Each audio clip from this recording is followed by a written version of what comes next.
Have you noticed something? Russia is back in the news.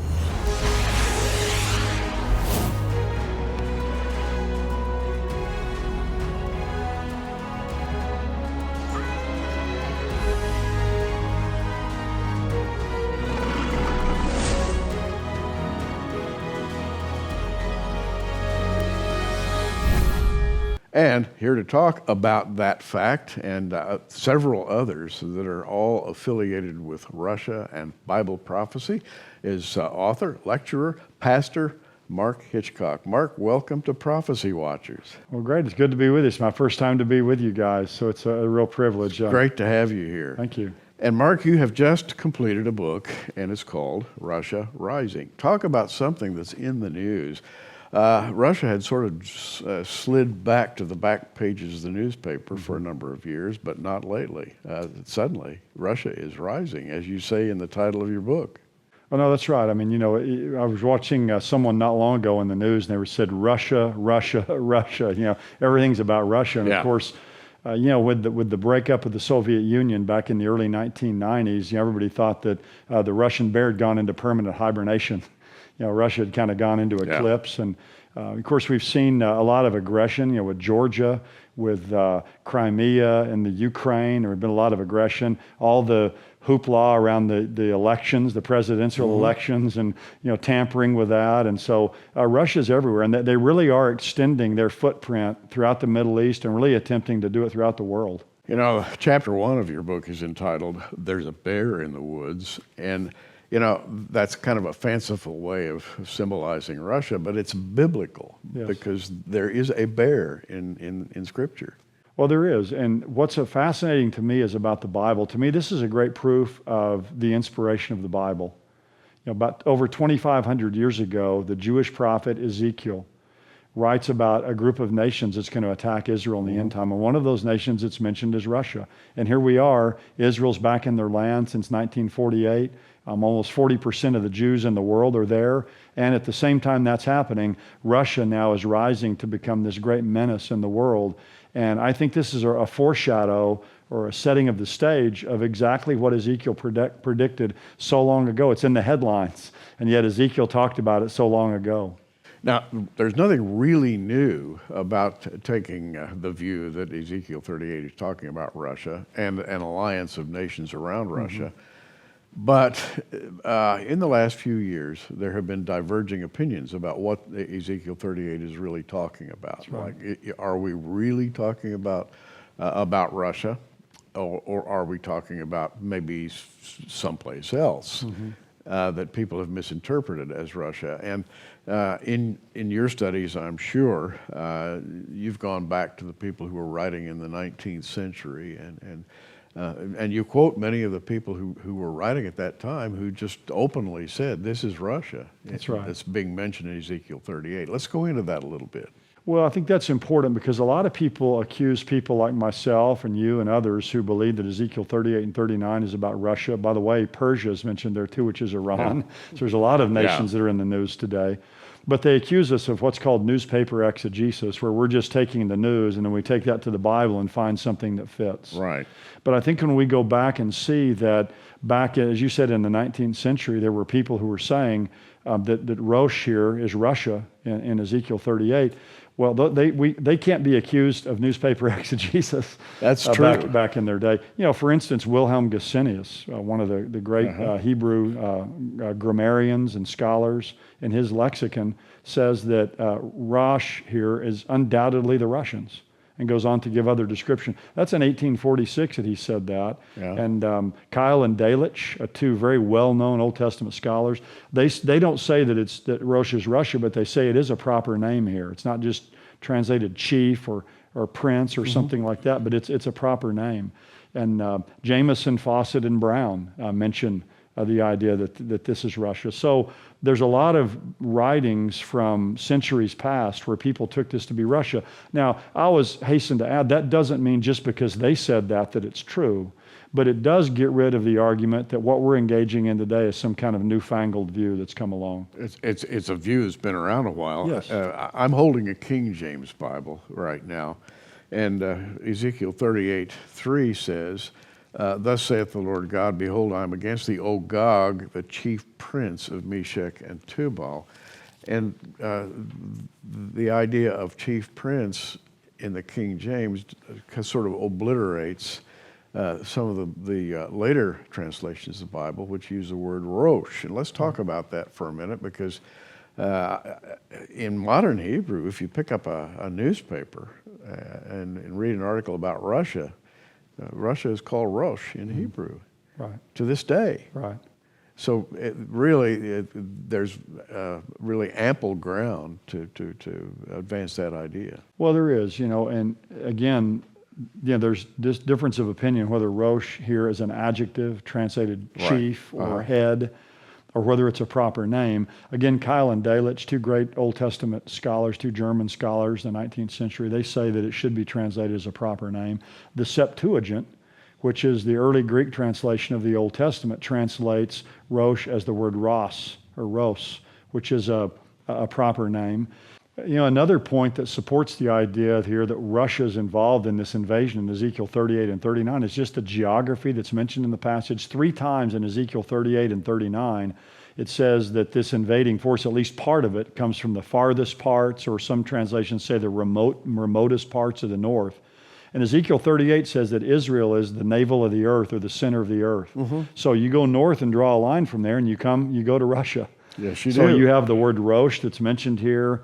You have actually a group of people back in Ezekiel's day known as the Rus or the Ros or the Rasapu people. And I've got extensive quotes in there in the book and evidence to this. So, I developed that early in the book because I want people to understand that this is really in the Bible.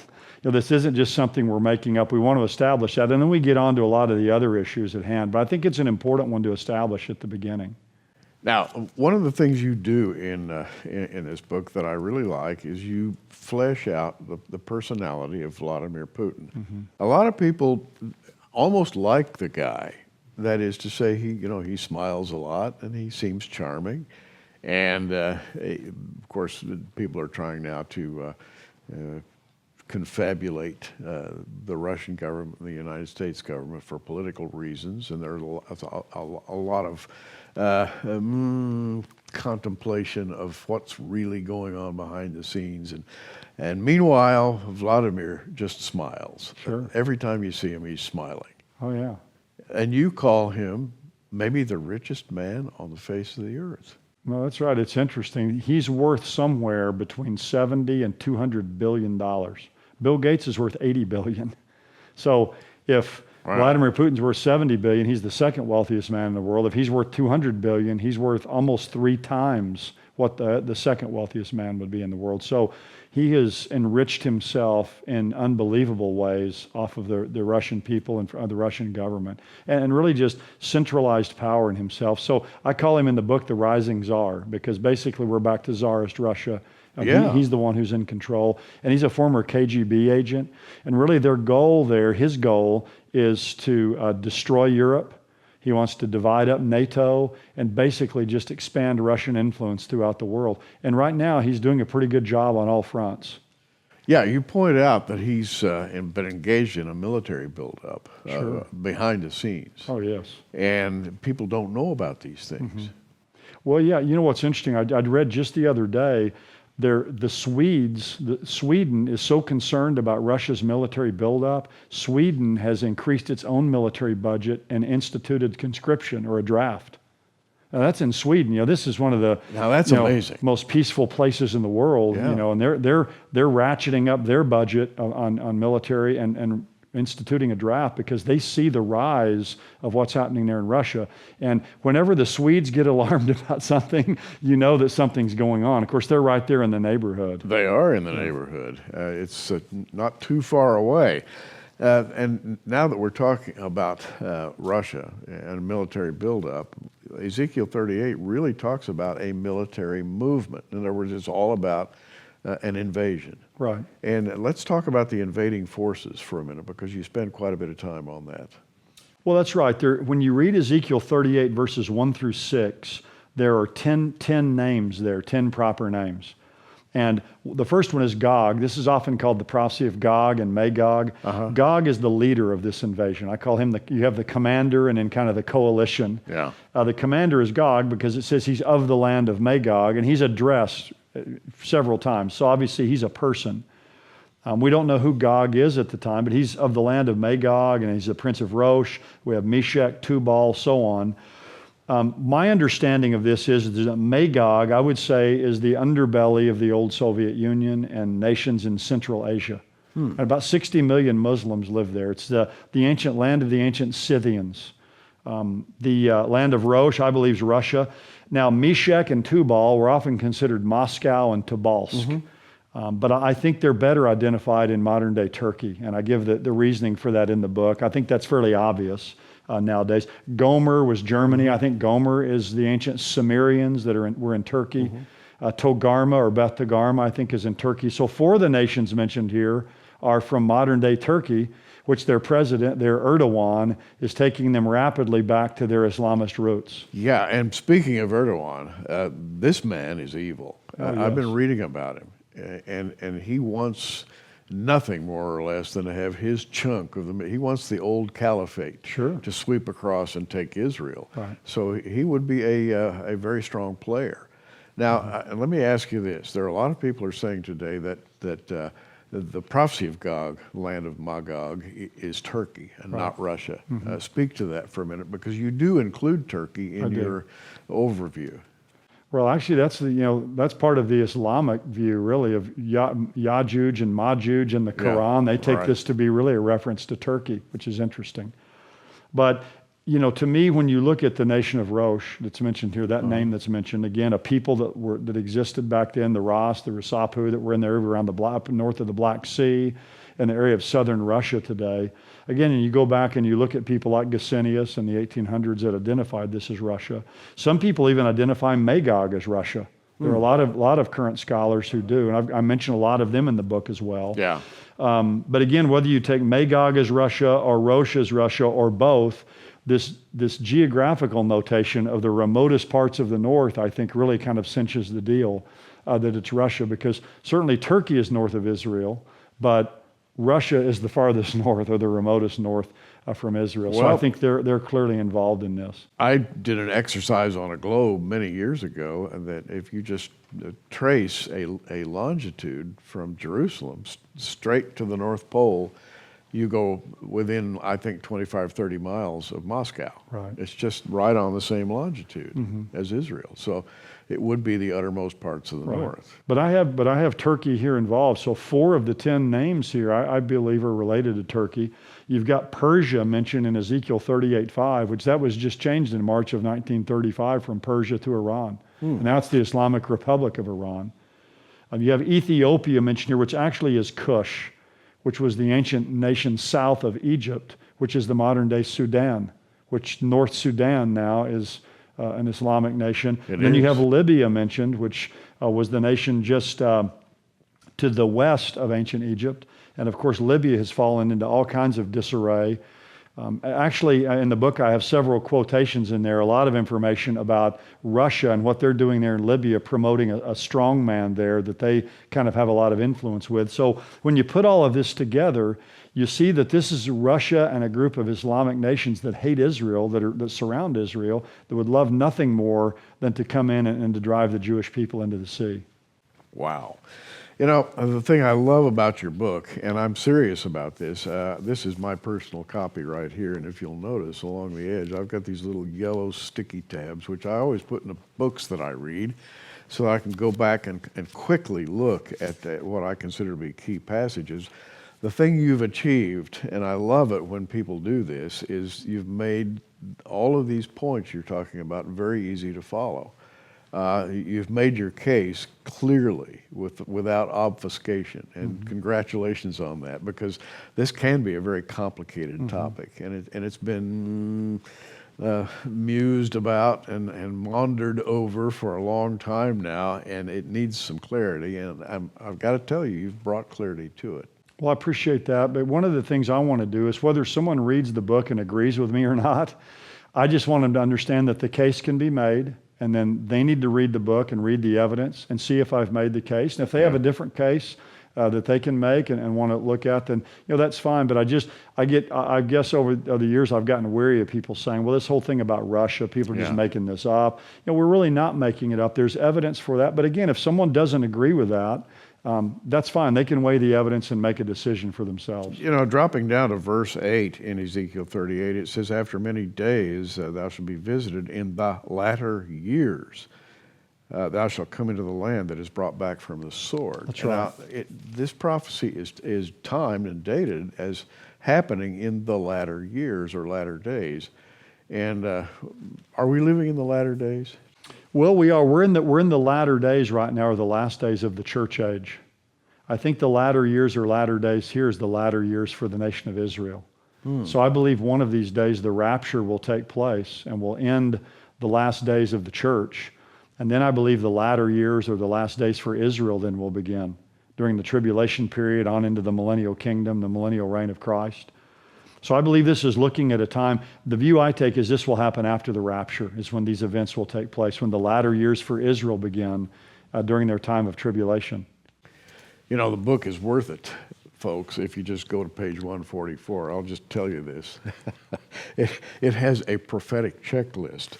It's got, 13, 14, 15, it has 20 items.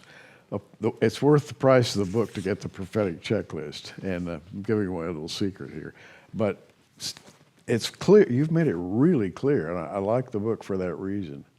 Well, one of the things that's really interesting that's happening today, too, though, I think that is bringing clarity to this whole situation. Russian troops right now are in Syria, right on the northern border of Israel, as are Iranian troops. So Iran and Russia have used all this chaos and turmoil in Syria as a subterfuge to bring their armies there. You have Russian Air Force, Iranian troops. Yeah. They're right there on the northern border of Israel. And here they are poised. There's a Russian encampment I read not long ago, like 5 to 8 miles across the Syrian border.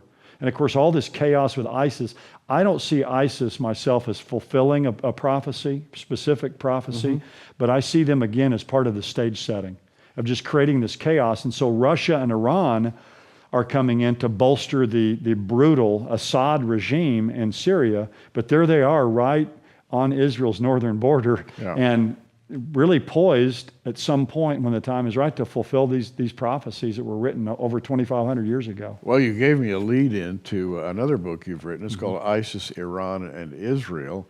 And by the way, while we're at it, Mark has also written this book, 101 Answers to Questions About the Book of Revelation. And believe me, there are a lot of questions about the book of Revelation. and I love the way you write, great clarity, and not a lot of flowery language. You just get straight to the topic and you make it as clear as possible. And for that reason, I'm saying if you'd really like to understand the ins and outs of some specific Bible prophecy, Mark Hitchcock has done a good job of clarifying. And I speak from years of experience, having read dozens of books, and congratulations on that. Well, thank you. Yeah, I say about the book of Revelation, I have the opportunity to teach that a lot at Dallas Seminary. And I tell my students, I don't have all the answers, but I pretty much know the questions. So, you go through something enough time, you figure out what the questions are, what people want to know, what the issues are. And I've tried to answer a lot of the basic questions that people have. So we have the man, Vladimir. We have the land of Russia. This is an interesting development to me because when people think of Russia, they invariably go back in their minds to the old Soviet Union, to the days of Gorbachev, and they think of that kind of Russia as being this formidable wall of communism. But today, things have changed so much. For example, Vladimir Putin claims to be a Christian, a Russian Orthodox. Right. He claims to be a businessman. That is, he presents himself as a businessman, which is not what you think of when you think of communism. He's working with the oligarchs and controlling the wealth of Russia. So he really has changed what we think about Russia. Well, it's really all about image today. We know that from internet and from television and all these things. And he's worked very hard to develop this image. But behind that image, he's still an old KGB operative. I mean, he's brutal. I mean, he's a murderer. I mean, he's murdered, reporters, opponents there, rivals. And he'll stop at nothing to accomplish the purposes he desires. Well, but he's very telegenic. Actually, He is. he smiles a lot, got a personality. People, and you think of him as kind of maybe a new Russian, maybe not as mean, nasty, and ugly as the old Russians. Right. But you're saying no, he's one of the old Russians. That's right. He is. He's much smoother, much slicker today in what he does. But he's still the same. And, it's kind of interesting. I've been asked by people quite a bit, could Vladimir Putin be Gog? That's mentioned here in this passage, this leader of this Russian Islamic invasion. I like what Joel Rosenberg, a lot of the viewers may be familiar with his writings. I'm sure they are. Yes, very astute. But he says that Vladimir Putin, we can't say for sure if he's Gog, but he's certainly Gog-esque. And I like that. That's a really good way to put it. He's Gog-esque. He has the traits and characteristics we would expect in Gog. But again, as with a lot of things in Bible prophecy, time will tell. Whether is the person. But if he's not the person, he's at least paving the way for someone else to rise up and be a great autocratic ruler and run things and bring this to pass. Now, looking again at the prophetic checklist, you mentioned here a kind of a sequence of events by which or through which Russia is pulled into the Middle East. And, the language of Ezekiel 38 is that God says, I am going to cause you to come down into the Middle East. Let's talk about how that unfolds. Well, yeah, it's interesting. I think, whoever this leader is, this Gog in the end, this leader of Russia and this Islamic horde of nations, is going to believe that he's coming in willingly on his own. It's going to be his idea. Just like in the Old Testament with Nebuchadnezzar. Right. Nebuchadnezzar, everything he did, he willingly did it. He wanted to do it. He thought he was in charge, but God was the one behind what was happening. And it's the same thing here. God is going to put hooks in the jaws, it says here, and draw them there. And what will be used to do that, again, we don't know for sure. It could be that, Israel has to some point try to take out Iran's nuclear facilities. And that could engender this hatred, and they're allied together, and that's used somehow to draw them in. It could be the vast resources that have been discovered in the land of Israel, all the gas that's there and oil that they've discovered. We don't really know what it will be for sure, but there's going to be something at that time that's going to draw them there. But I think certainly Russia's alliance with all these Islamic nations will be part of the hook that's going to draw them in there. And we see the alliance, and of course, the alliance between Persia and Russia today. Sure. And I call it Persia. It's old Persia. Iran is just kind of a nickname. Right. But they're busily producing nuclear weapons right now in Iran, thanks to previous administrations that have given them a sort of carte blanche.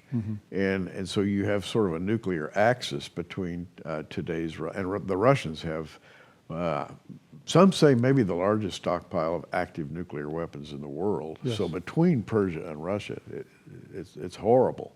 It is, yeah. Russia does. They actually have more nuclear warheads than we do in the United States. So they have more than anyone. Obviously, they've been helping Iran with nuclear facilities. Now, they haven't given them nuclear weapons, but these nuclear power plants and facilities. But that's technology that they're receiving from them. It's just amazing to me when you go read through a passage like this and you read through everything that's going to happen, and you read through the nations that are listed here. What we see today in the world is paving the way for this. It's setting the stage. It foreshadows it. Whatever word like that you want to use. We see how in a very short time the events that are in this passage of Scripture could come to fulfillment.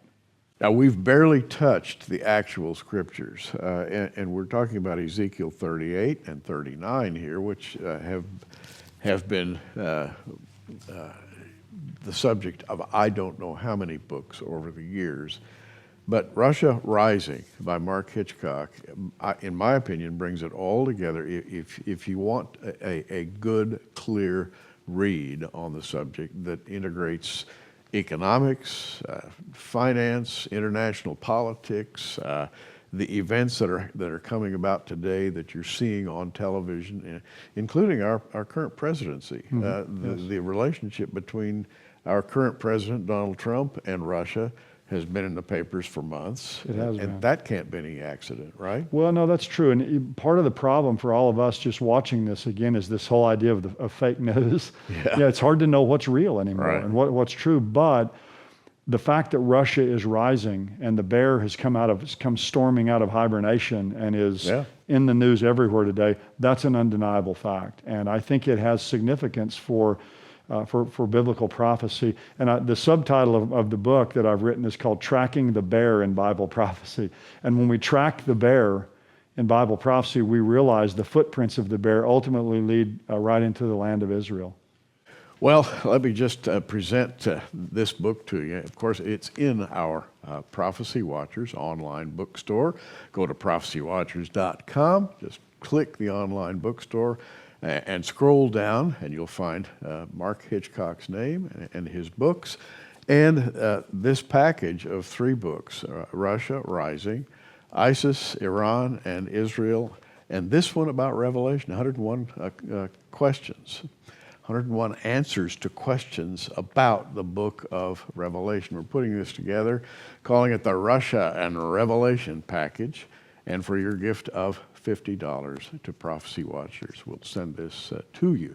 Again, you'll find this, by the way, in the online bookstore. Scroll down and you'll find this package called the Russia and Revelation package.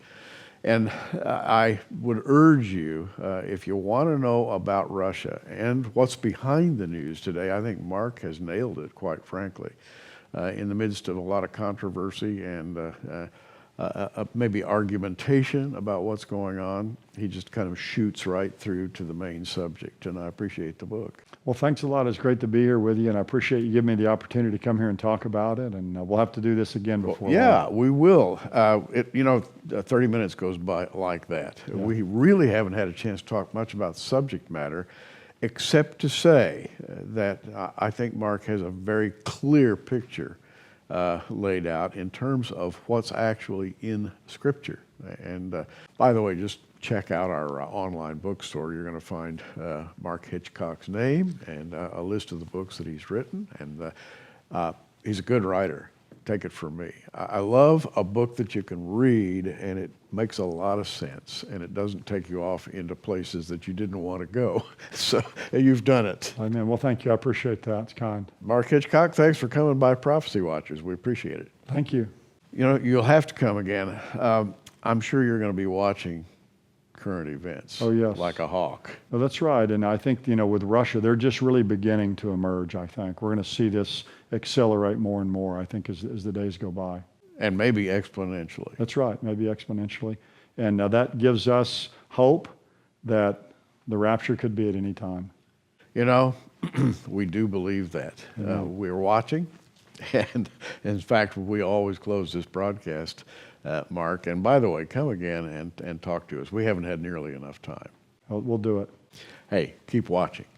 We are. Thanks for joining us on Prophecy Watchers. You can find us on the web at prophecywatchers.com. In the meantime, keep watching, everybody, and we'll see you soon.